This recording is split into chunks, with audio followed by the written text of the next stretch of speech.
Good evening. Today it's a year on from a crime in Birmingham when a night out and a chance remark led to an event so shocking it speaks for itself.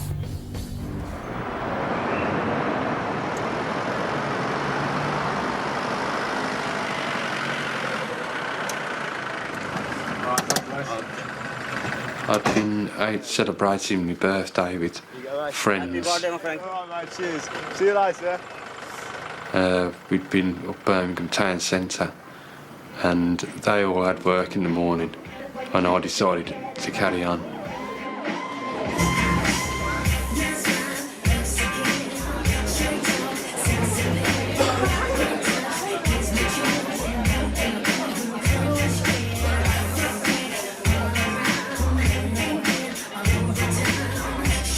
I went straight up to the bar, bought a drink and stood talking to a friend of mine. Right, see. All right, Dave. How you doing, mate? All right, mate, how's it going? I'm all right, yeah. Yeah. What are you up to? I'm still down at Dunlop, you know. Oh, Yeah. I got a kid on the way. are you kidding? Yeah. Oh, nice one. Well, congratulations. Cheers, mate. Oh, I'll have to get you a drink then. Oh, cheers, mate. What do you want? Same again. All right, mate. Oh, nice one. We was just talking how we used to play football together. I hadn't seen him for a while. So we started talking about old times.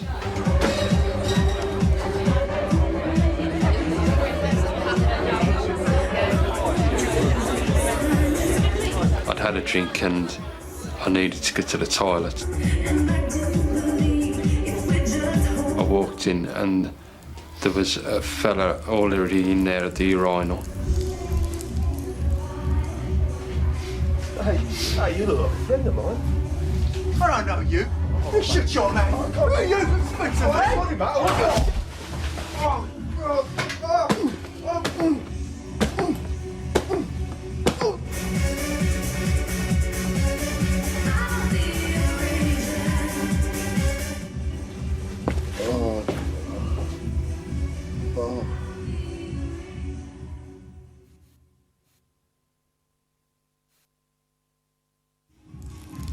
A little later, a club regular went into the toilet. What's happened? Look at his face. Come on. Help me get him out of here. Mate. Mate. Are you... Mate, can you hear us? Mate, come on, mate. We're going to get you out of here.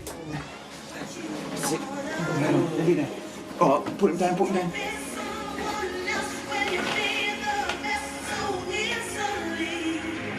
What's going on? Look, I found him in the toilet, mate. I don't know what's happening. Are you all right? Listen, call an ambulance. Yeah, all right, mate. I'll get an ambulance. Let's get him outside. Come on. I'll grab hold of him there. Right.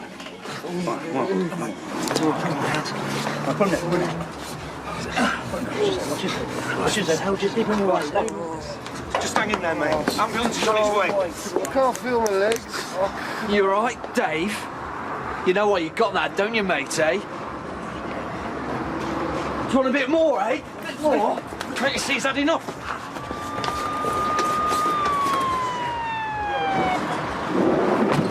Hello, can you hear me? Yeah. Can you tell me your name?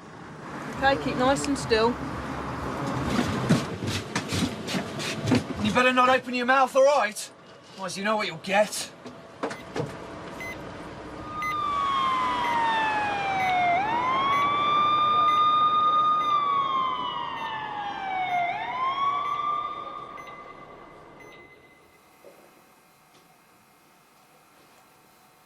He was discharged from hospital.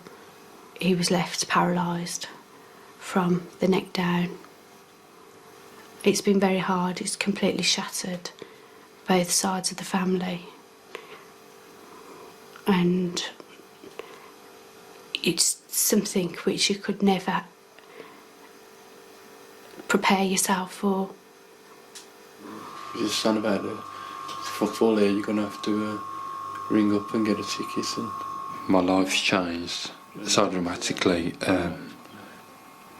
My wife was pregnant at the time this happened to me.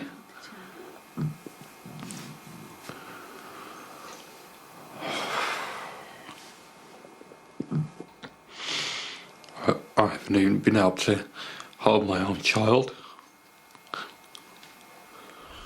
In fact, David was in hospital for 8 months For a time, doctors thought he wasn't going to survive. He was given the last rites. And here's the guy leading the investigation now, Detective Chief Inspector Kenny Bell.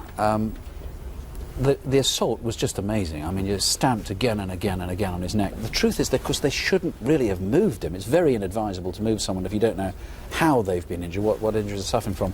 But you're pretty sure it was the attack that caused the paralysis. Without doubt, the level of injuries that were inflicted on David's neck, it's a clear intention that those caused the injuries.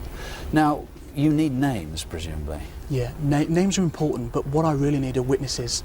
Witnesses that are prepared to give me a statement so that I can take their evidence to court and enable David and his family to start to rebuild their lives. There are all sorts of rumours going around Erdington that somebody's bragging about having done this. I mean, it is very probable that quite a number of people know who's done this. That's right, yes, somebody is bragging in the Erdington area about the injuries that they've inflicted on David and the fact that they think they've got away with this offence.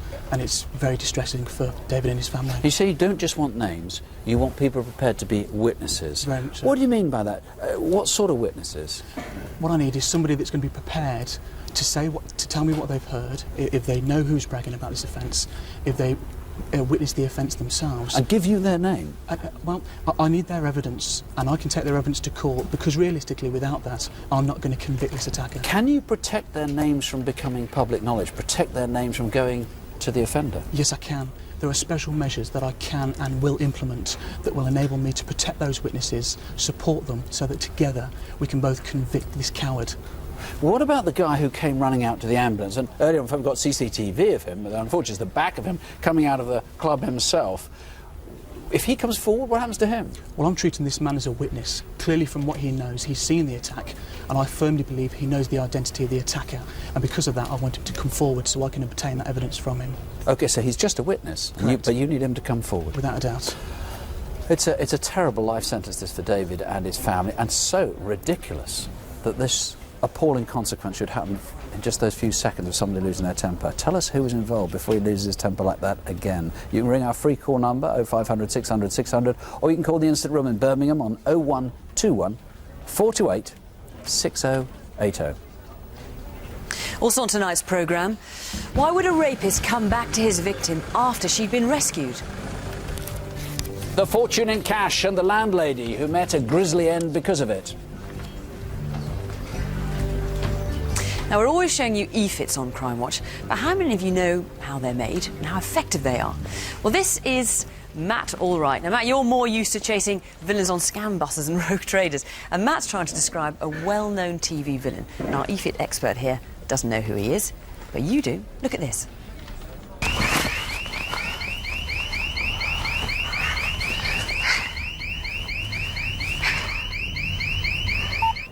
So how well do e-fits work, and what's it like to do one? We'll find out later. But first, we've got some really rather good results from previous programmes. Last month, we showed real footage of an armed robbery in Southall in West London. 20 viewers called, and as a direct result, 3 men have been arrested and are on bail. We also showed a violent attack on the Tube. One of the suspects was so horrified to see himself on Crime Watch, he gave himself up the very next day. Now a second member of the group's turned himself in.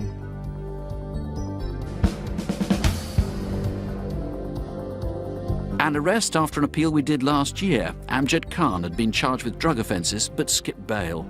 Several viewers said they'd sighted him, and this month 2 uniformed officers spotted him in Sheffield. He's now in custody awaiting trial. Also in South Yorkshire, a disturbing case from last September's programme. A 16-year-old was followed while she walked home, then literally picked up and carried into some bushes. A Crime Watch viewer named a man to Crime Stoppers, and as a direct result, a suspect's been arrested and charged with kidnap. And 2 cases solved independently of Crime Watch. First one you may remember from 4 years ago. Student Sarah Cameron was returning home after celebrating getting a new job. Her body was found in a field almost opposite her house. Earlier this month, the man was charged with her murder.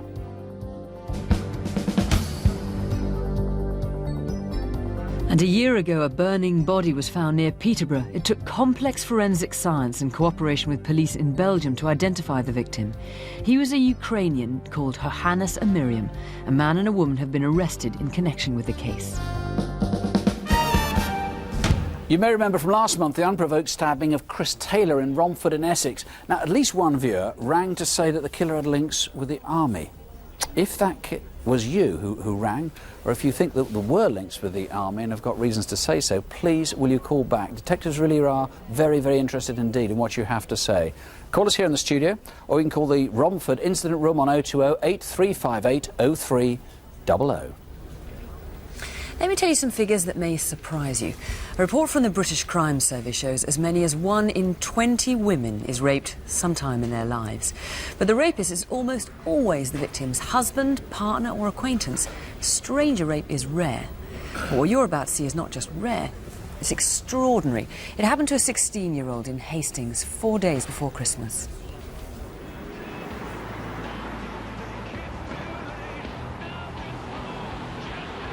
That evening I'd been into town with some friends. I really enjoyed it tonight, much better than last night. Gary, where are you? Well, I'm going to Jimmy's to wait at the doorstep for him until he gets back. You're with him? OK, well, I should be there in about 15 minutes. OK, bye. Paul, they're at a taxi rank in town. Do you mind dropping me off at the Odeon? I could drop you off at the taxi rank if you want. No, the cinema's fine. Thank you, Paul. I had arranged to get a taxi from town with another group of friends. I didn't have any money on me, and it was either that or walking the whole way home. As soon as I got to the taxi rank and saw they weren't there, I rang one of my friends. Hi, where are you? Sorry, we left because of the queue. We walked up the road and found a taxi.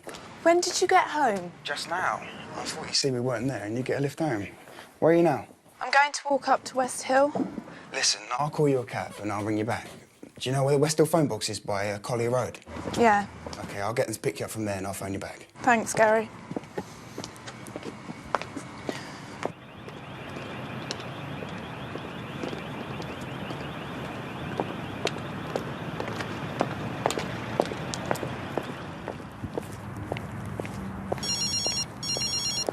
Hi. I've rang a taxi. They're on the way. Where are you now? I'm on West Hill by the play park.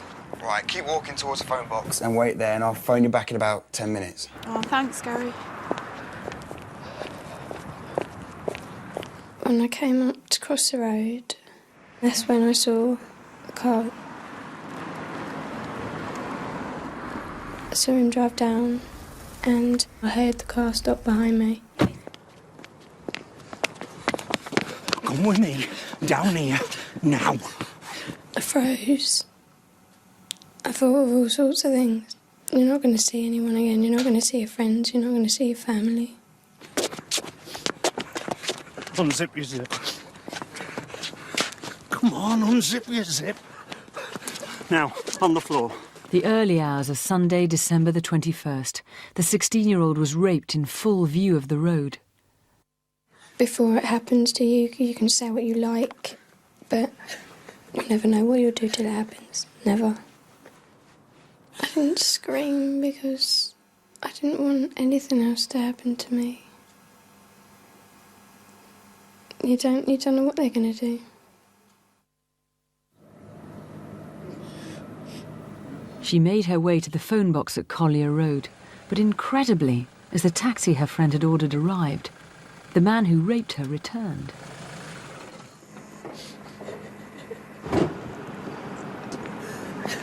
Is she all right? Are you okay? Are you hurt? I look towards the guy next to me and I see that he's carrying a torch and he's shining it over the girl, which I thought was odd because it's very well lit up there. Are you the one that phoned for a taxi? Is that your phone? Don't you want to answer it? And at that moment, the guy takes the phone out of her hand and answers it, which I thought, again, was rather strange, just picking up somebody else's phone and answering it. He looks at the screen. Obviously, there's a name comes up. All right. Is this Gary? Who's that? Are you a taxi driver? No. I'm the man at the phone box. Has the cab arrived? Yeah. The taxi driver's here next to me. Where's Jenny? She's in a bit of a state. Do you know what's the matter with her? She had an argument with a friend earlier. Oh, I see. So it's emotional. Well, I'm just putting her into the taxi now. OK. OK. Are you sure you're not hurt? Eh? So there's no question of an assault, then? When he said that, I thought it was just a very strange thing to say. He seemed to almost like he'd done this sort of thing before. You're all right to go with him, aren't you?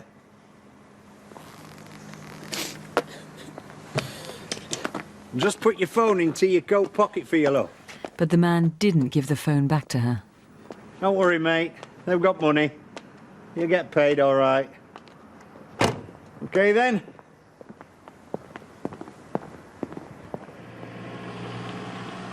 While she was in the cab, she was very quiet. She basically curled up in the corner, didn't speak, was still shaking, still sobbing. A lot of people say that they would never walked home because they are too scared. I never worried about that. I always thought I'd be all right. With me now is Detective Inspector Trevor Bowles. Trevor, how rare is it that you'll come across an instance like this where the rapist will go back to his victim after he's left her? This is a very unusual attack. I've certainly never come across a similar incident before. Well, talk us through what you know about the man to help viewers identify him. We know that the man is aged between 38 and 45. He has black hair, as can be seen in the video fit, and he was wearing a black leather jacket. Local, do you think?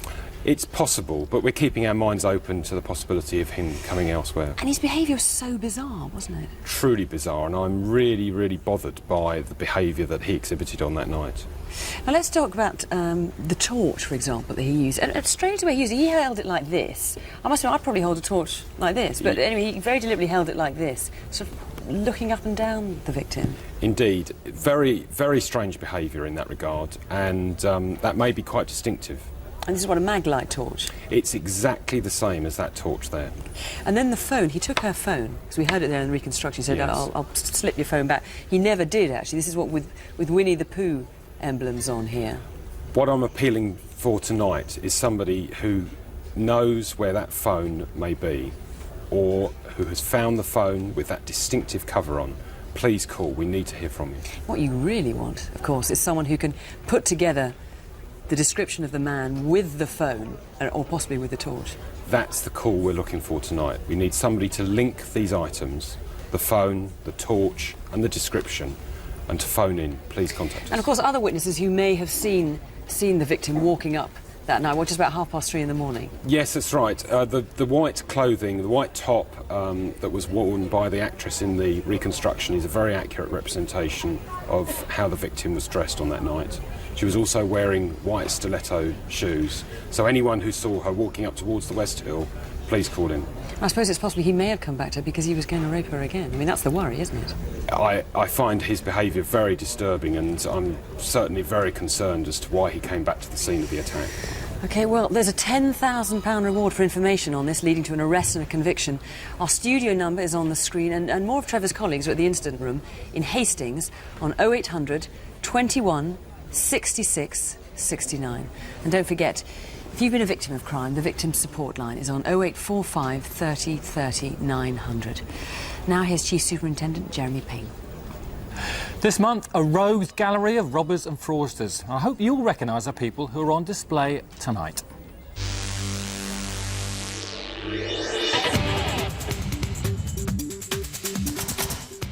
First, a robbery at a convenience store in Worcester. A man goes into the shop to buy a packet of chewing gum. As soon as the till's opened, he threatens the shopkeeper with a screwdriver, jumps over the counter and, after a bit of a tussle, grabs some cash. Who is he? Staying in the Midlands, this time in Telford. Two men break into the reception of an office block. While one of them checks to see if the coast is clear, the other pulls a TV plasma screen worth £5,000 off the wall. They load it into their car, which is a Peugeot 406, possibly green in colour. Can you name them? Now, fraud in Stratford-upon-Avon. This woman is out shopping for the day at various places around the town. The trouble is, she's spending someone else's money with a credit card that had been stolen earlier that day. She spent a total of £800. Do you know who she is? On to High Wycombe and another stolen credit card. Detectives would like to speak to this man after he withdrew £5,000 from branches of Lloyds, TSB and Barclays with a card that had also been stolen earlier in the day. Someone must recognise him.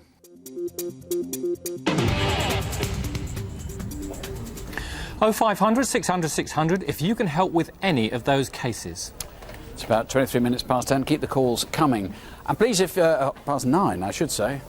If you've recently been offered a good deal on a bike, let us know, particularly if you've been offered a good deal on any bike like one of these. These are really high-spec mountain bikes. Some of them are worth £500–600 at retail. Some of them, this one included, retails £1,800 and some up to £2,000. 213 of these were stolen 3 months ago from the Willow Lane Industrial Estate in Mitcham, Surrey, and earlier this month there was another burglary there as well, and yet more were taken. In pursuit of the culprits is DC Tony Rawlinson. You know most about, Tony, what happened on the attack 3 months ago, November the 13th. Yes. Tell us about that. At least 5 people have forced entry into a storage warehouse where these mountain bikes were stored, flat packed in cardboard boxes, as you see. They've loaded them up into a lorry and driven them away. What we know is that they haven't gone very far because they've come back and loaded up more, put them into the lorry and taken them away. So how far could they have gone, do you know, in that time? We estimate about half an hour's journey away, so they probably could have got to about the M25. OK, this is November the 30th. They were seen in a lorry, a very distinctive truck. Tell us about that. Yes, a Conran lorry that was stolen that weekend. That was recovered 3 days later. So a Conran lorry in Mitcham in Surrey on the 30th of November. There aren't many Conran lorries in the whole of the United Kingdom. There's only Mitcham. There's only 5. In the whole of the country? Yes. So anybody saw that, you're interested in, presumably the main thing, well, the flat packs, they're fairly distinctive. They look as they've got an S on them, and it looks a bit like an N backwards on some of them. People might have seen a whole bunch of these stored somewhere. Yes. The big thing, of course, is the bikes themselves. Yes, they're specialised. They are specialised not just as a description, specialised is actually the trade name, right? Yes, it is, yes. Now, if a proper cycle shop had been offered these off the back of a lorry, literally, not from proper supply, would they have bought them in order to sell on to the public? I would hope not. We do have the serial numbers for those. These bikes should only be sold by specialised retailers, specialised outlets. Well, if you're offered them, they are very, very distinctive. Quite apart from the fact they say specialised, they have all these features on, like disc brakes on the front. Then they've got shock absorbers. Some of them have even got shock absorbers that actually go through the rear of the main frame here, and then again disc brakes and pretty fancy gearing and all the rest on the back.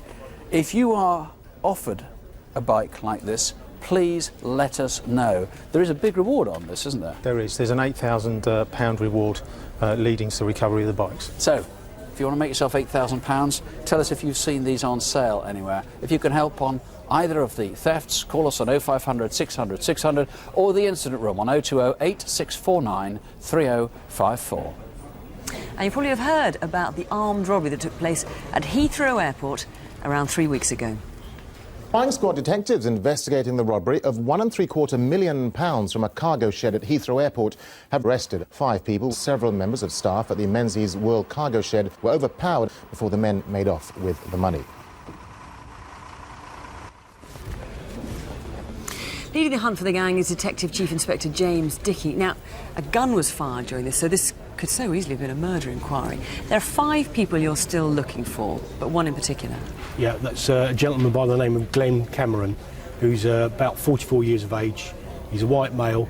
He hails originally from the Ruislip Hayes Middlesex area, but at the time of this offence he was a resident in New Milton in Hampshire. And likely still to be in the country?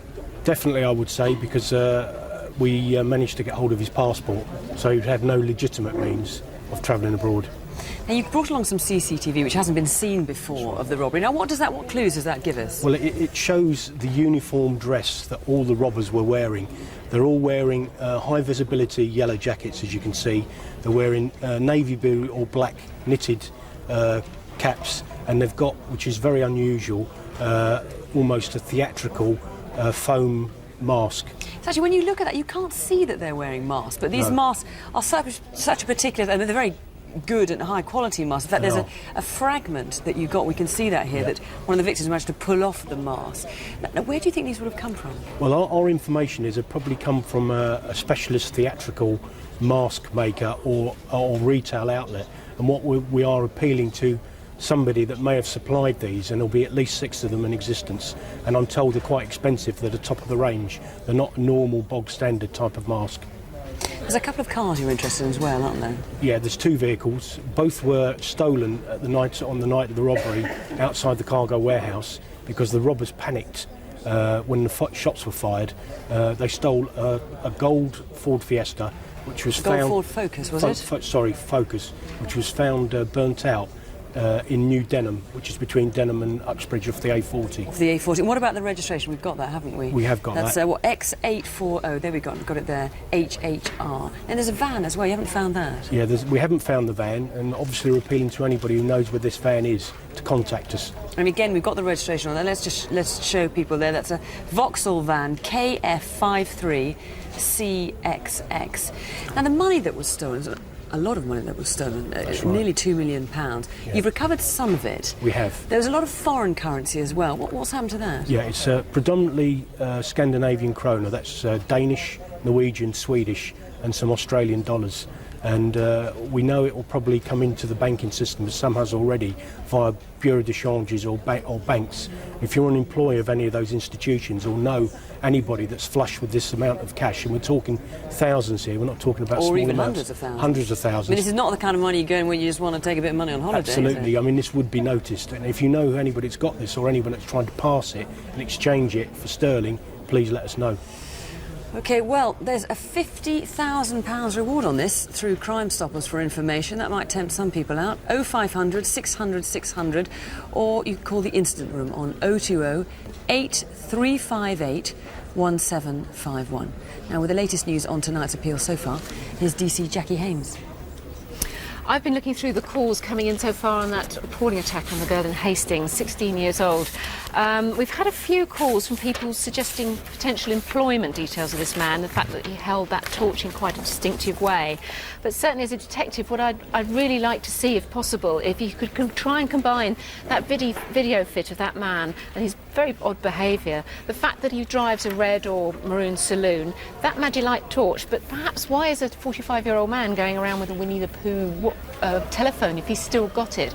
Combine all those things together. If you can think of anyone who may have 2 or 3 of those, please give us a call. It could really help progress this inquiry.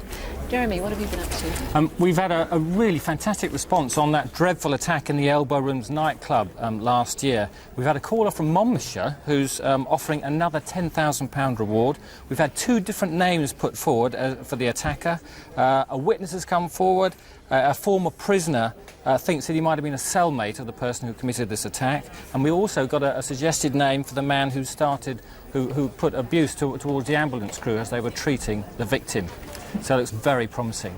Now then, the studio number is on the screen, and if you're watching on digital satellite TV, you can email us directly through a remote control. Just press the red button on your handset and choose Crime Watch. 9:31 is still to come. The unknown baby murdered at birth, and the Northern Ireland mum, we hope, will call tonight. The power of Crime Watch leads 3 criminals to give themselves up. And the guitar has brought the music back to a well-known performer. But first, all ports and airports are tonight on alert in our next case. Police want you to join them in a lookout for a Polish man, probably an illegal immigrant, who stayed here for a while about a year ago. 12 months on, he may think the heat is off and be back in Britain. Last time he took a room in Ealing, part of London where many Polish people settle. His landlady was also Polish, Domiciela Skiera.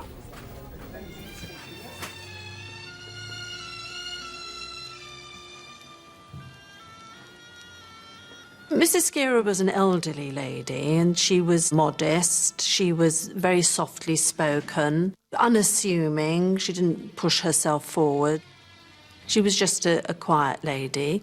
She was alone. I mean, she didn't have a family.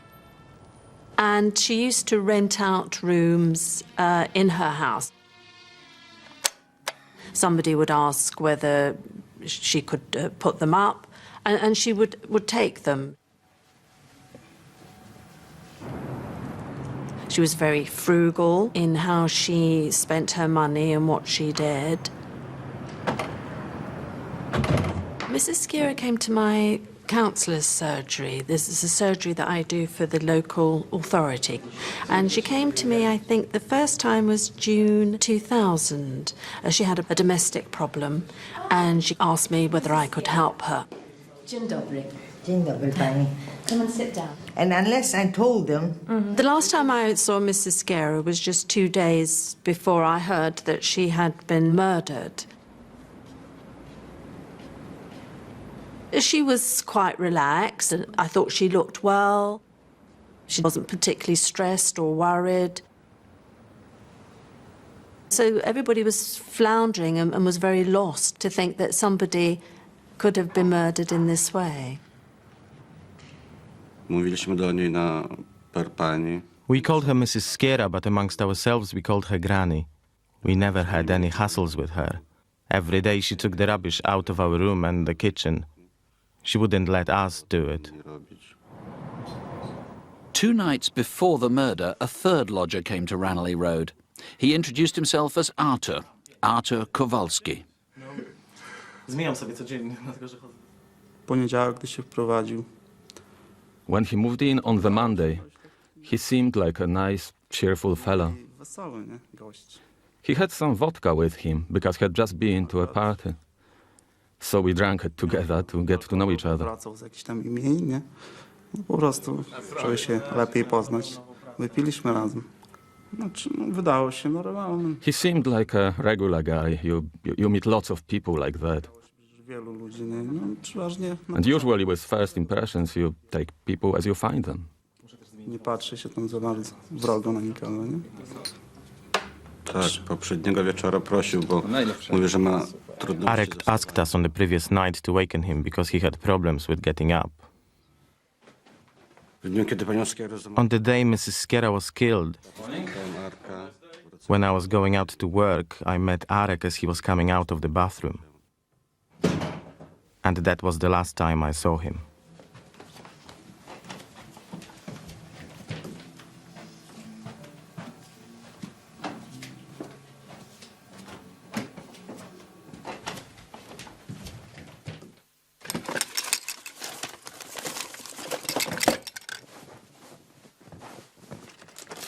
We honestly believe that Mrs. Skira had a considerable quantity of cash secreted within her premises.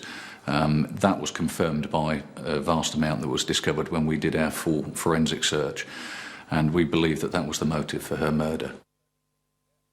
Mrs. Skira had been subjected to a vicious sadistic attack, and she had been bound hand and foot, and there is evidence that we believe that she was actually tortured in order to make her reveal the whereabouts of her money.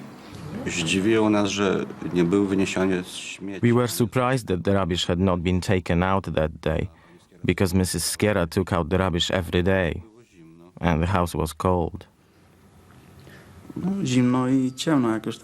Cold and kind of dark. It was strange. There was usually some light and movement downstairs. At least you could hear the TV playing. But on that day, it was silent. Była cisza. Babciu? Co się działo? To wszystko jest porozpierdolone zupełnie. O Jezus. Our main lines of inquiry have been to try and trace the third lodger. He is definitely of Polish origin, and so we have made a number of inquiries with the Polish police. In addition to that, we've been over to Poland, and we've actually appeared on the Polish version of Crime Watch and made appeals to the Polish nation for anybody that can give information relating to this individual's identity. Domiceli Skiery. Od tej sprawy właśnie zaczynamy nasz dzisiejszy program. Gdy ktoś chciał na przykład nawet obrabować, to mógł tylko to zrobić, a nie musiał. Even if someone wanted to rob her, they could have done it without killing her. Wypadałoby, żeby... So it would be the right thing to find the man who did it. If anybody knows him, or knows where he is, please help us. And we would like to thank you for your help.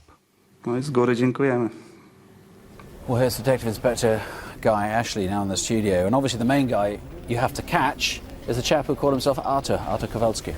That's correct. He gave the name of Artur Kowalski to Mrs. Skiera, but he also used the name Arek. You don't think either is his real name? No, we don't. We think it was planned. He went in there with the intent and purpose to actually rob Mrs. Skiera. Dark hair, moustache, of course he could have trimmed either or both, but that skin is quite distinctive. It looks as though he's got spots. Tell us about that. His skin, his complexion is dark, but he has a very distinctive and very clear pock marking, as if he suffered extreme acne, so he can't disguise that.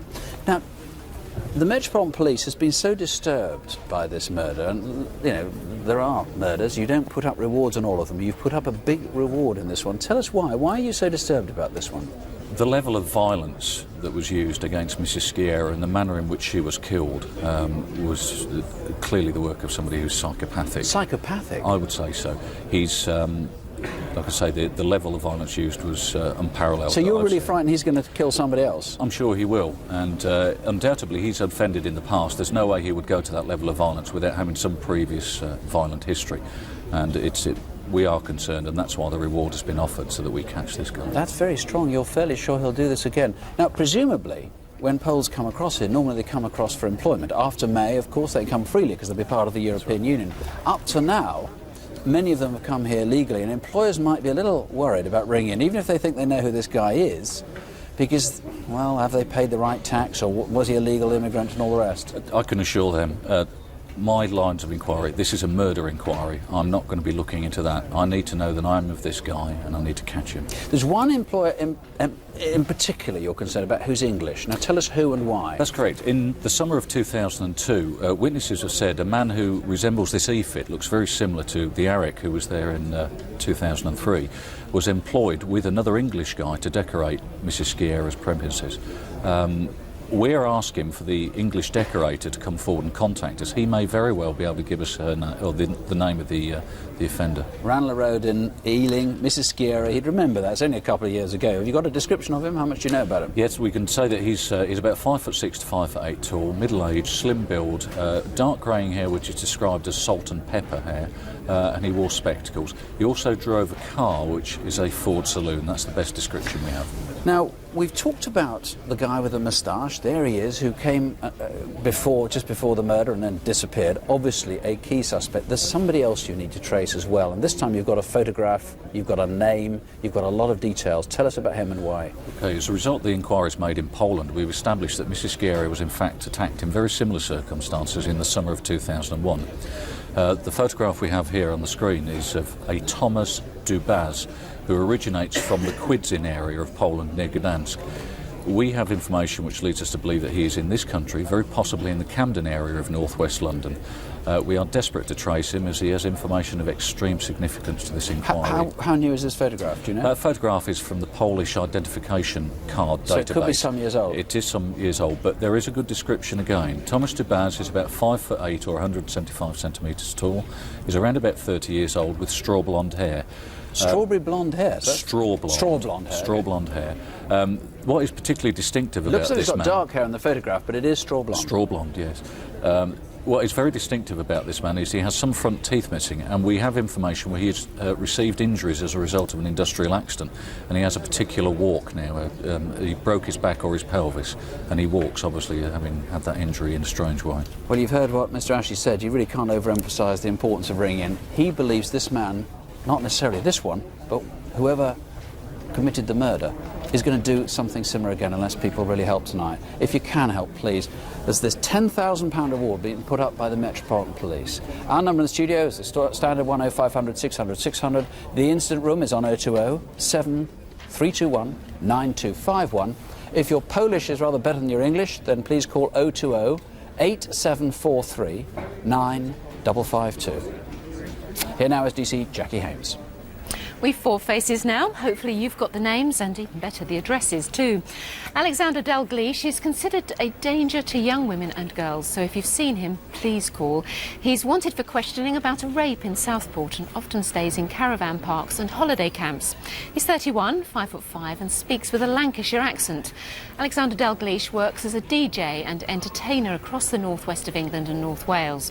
Where is he tonight? Maninder Katkal is wanted in connection with a stabbing in Heston in Middlesex last July. Although 18, he does look younger. He's very thin, has pointed ears and is a mechanic by trade. He may be living in Birmingham or Leicester. If he appeals to you to hide him, remember this is a serious and violent offence. Please give us a call. Now, Christopher Moore. Cheshire Police want to talk to him about a murder, a particularly gruesome one. He's athletic, nearly 6 foot tall, has a scar on the bridge of his nose and tends to look like a skinhead.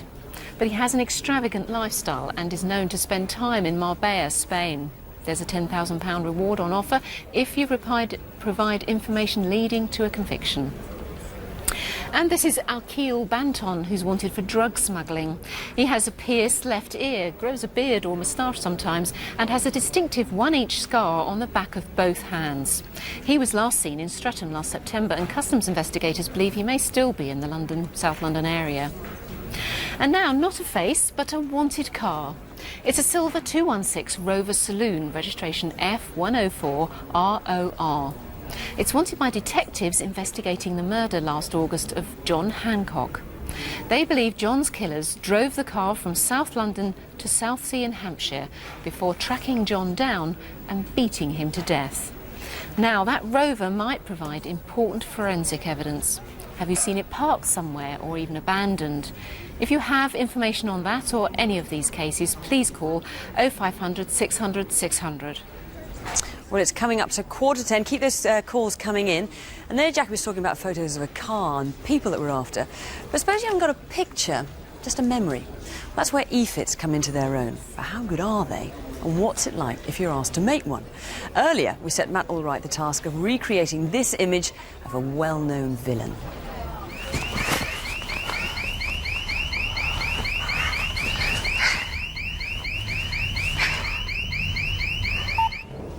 Well, we know who it is, but EFIT expert here, Adrian Mountain, doesn't know. So let's see how you're getting on. How have you got on, Matt? Tell me how you started with all this. We're getting there, but it is amazing as you start to piece it together. The range of different facial features you've got in here really makes it incredibly easy to get a very accurate fit. Adrian said we'd just get a likeness, but it's getting closer to almost a photograph. It's that good. So what did you start with? What was the thing? Well, Adrian just basically asked me for a description of certain parts, the most distinctive features, and then you've got a list. You can scroll through a list of different things and apply them to the face, and it's amazing when it's right.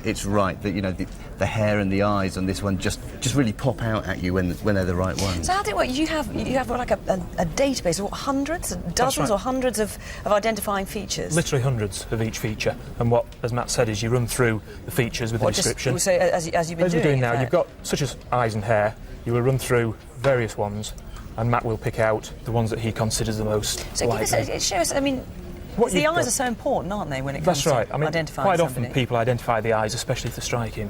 And on here, your various sets of eyes that you can look through, and as Matt selected various ones that are quite like the possible suspect. You know, I have to say, I would have said with this particular person, because we know who it is, the hairline's pretty distinctive, isn't it? That was the first thing that I picked out, actually, when I was starting. You start almost with just like a Mr. Potato Head, and you gradually add things to it. And the first thing I said to Adrian was, like, let's start with the hair, because that is a really defining feature, and then go on to the eyes. So what different types of hair could you have had? I mean, just show us how you'd go through that there. You could literally have any hairstyle that's in the database. You can go from very short hair to very long hair. It's amazing what difference that makes, isn't it, if you're trying to put that together. And as you run through, it obviously alters the features quite dramatically.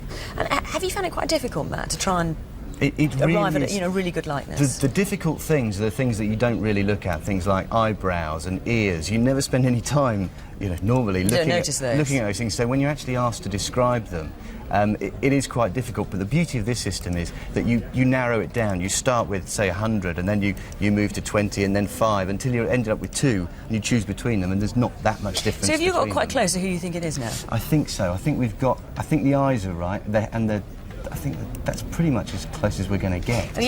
I have to say, I think that's a pretty good line. Have you guessed who it is? Yes. It is? Phil Mitchell. It certainly looks like it. I'm amazed at how accurate that is. I mean, if someone was going to, think about doing this kind of thing, should they go for an exact likeness or type? How should it work? No, what you're looking for really is a likeness. It doesn't have to be a photograph. And I think a lot of the time, witnesses who are doing the EFIT think they have to produce a photograph, and that isn't the case. What you're looking for, as I say, is a likeness that you can put to the public, and they can look at that person and say, I think that may be. Well, I certainly think you have with him, I must say. Well, hopefully Phil Mitchell's days on the run are numbered after this. And indeed, of course, now he's been on Crime Watch, he might decide to hand himself in. In fact, surprisingly often, an appearance on Crime Watch is enough in itself to make a wanted person know the game is up.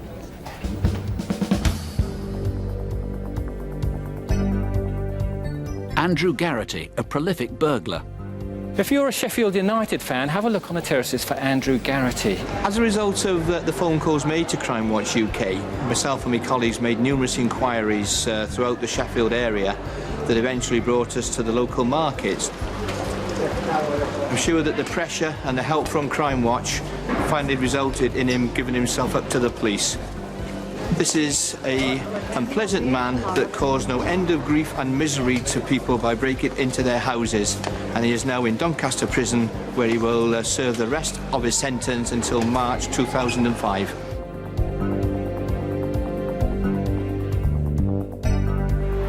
Next, a shoplifter, almost literally. When we put the cameras in, we thought that it would deter people from small shoplifting. I never really imagined that it would be a robbery of that scale, and it would catch the chap in action so clearly. When the chap came in, he asked me for money, and I refused. And he went out and came back in, and he obviously was sizing the place up before he decided to actually do the robbery. He grabbed hold of the counter, which he wrecked, and jumped up on the counter and came to get the till, and ran out the door with the till.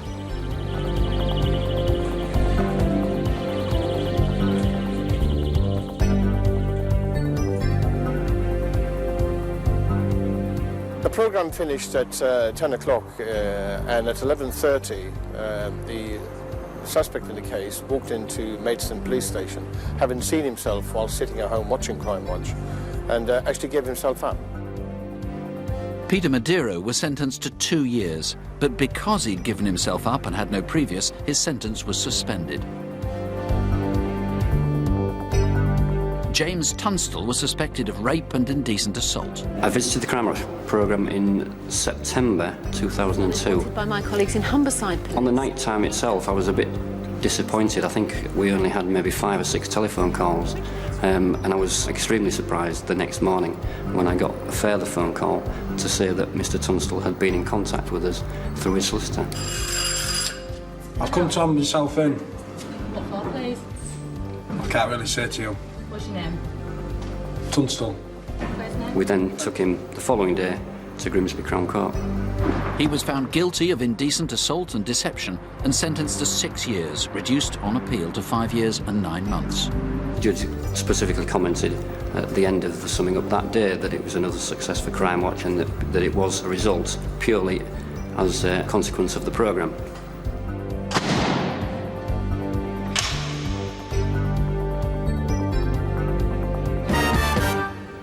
Our last appeal is to a mother. We'd like her to come forward tonight after what must have been 2 years of mental turmoil. Our story begins in March 2002, 5 miles south of Belfast in County Down.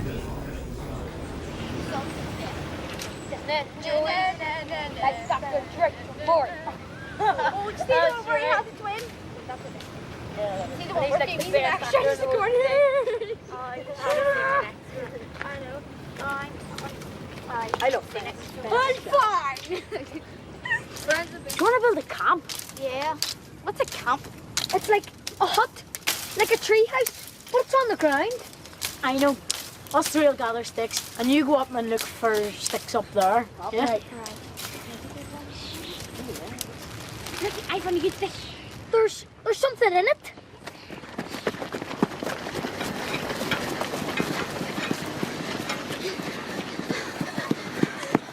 There's something in the woods.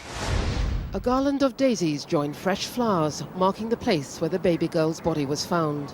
A boy and girl, aged 10 and 11, made the grim discovery yesterday afternoon. When we examined this little baby girl, we found that she had lived a very short and traumatic life. She had breathed independently of her mum. She had suffered a number of stab wounds to her body and to her head, and she'd suffered injuries to her head after being struck against a hard surface. Her life had been measured in minutes. She had never been fed.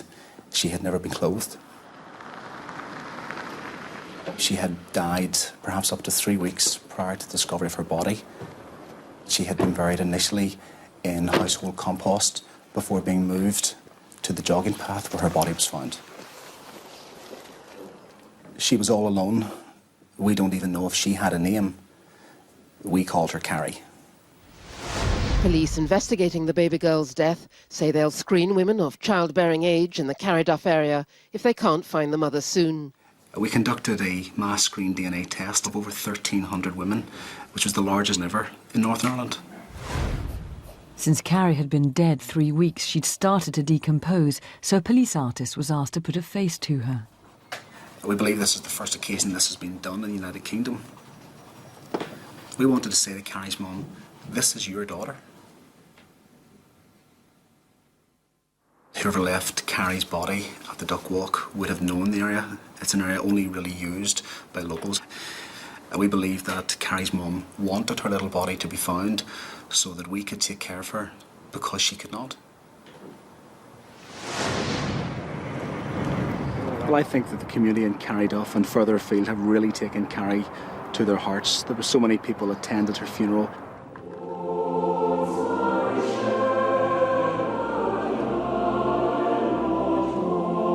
Left in a bin bag, but now buried with dignity. Baby Carrie's coffin was taken to her grave by a police detective. We wanted to afford her the dignity that she was not able to get in her short life and in her death. I really believe that this is what her mum truly wanted her to have. Earlier this month, in another bid to solve the case, a new technique was used to try to find out who baby Carrie really was. Well, using photo imaging software, we start with the post-mortem photograph, and we literally build up an image of baby Carrie. I obviously can't show the post-mortem photograph, but we bring in the layers so we can see exactly that we have positioned the nose, the mouth and the eyes, and I believe that that leaves us with as true a likeness of baby Carrie as we can possibly get.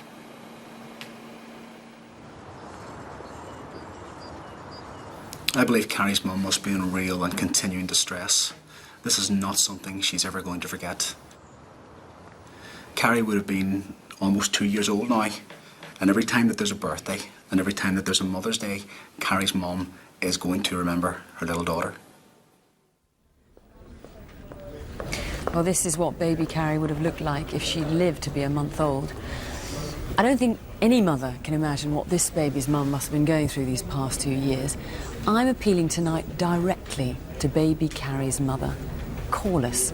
There are people here who can help you. Perhaps someone else was involved in this terrible tragedy and you've carried that secret until now. And I'd also like to appeal to others in South Belfast and County Down. Was there a girl who seemed pregnant or at least was putting on weight and suddenly lost it 2 years ago? But above all, Carrie's mum, if you're watching, call us. If you don't want to talk to a police officer, perhaps you'd talk to me. Just ask for me and I'll take your call. Telephone the studio free on 0500 600 600 or alternatively the incident room on 02890 259 793. At 4 minutes to 10, I can tell you it was a fairly slow start to the evening with the calls coming in, but not now. They are pouring in, and remarkable numbers of people calling in on the murder of Mrs. Sciarra. She was the Polish woman murdered in Ealing, and we've had huge numbers of sightings of Thomas Dubaz in the area in which he's thought to be. An huge number of Poles have rung in themselves, many of them using the facilities for calling Polish people here, Polish interpreters and so forth. You heard earlier on the elbow room attack in Birmingham, somebody had rung, in fact this is the caller, was offered a £10,000 reward on that. We've still got to check that out, but I mean that looks legitimate on that. On the Hastings rape, we have got a lot of names coming in, and incidentally one name has come in twice, and there's really quite good evidence coming in on that. On the Stratford-upon-Avon fraud, we think we now know who the woman is. On the Telford TV burglary, we've got 2 names on that. The mountain bikes, stacks of calls coming in. All the incident room numbers are on CFAX on page 61. You can see a reminder of some of tonight's cases and crime prevention advice on the website. That's at www.bbc.co.uk/crime. You may remember that in December's Crime Watch, musician Paul Carrack was appealing for the return of his band's instruments, including his much-loved Hofner guitar, which had been stolen after a gig. Well, with some good news, just listen to this.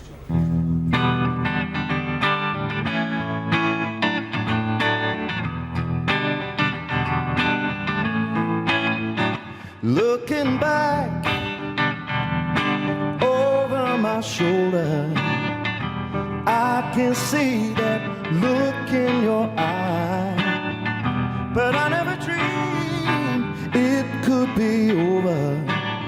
I never wanted to say goodbye. Looking back over my shoulder.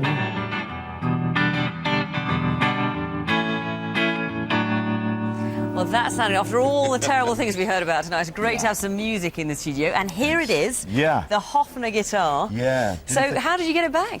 Well, apparently, I think the police went to investigate a totally different crime.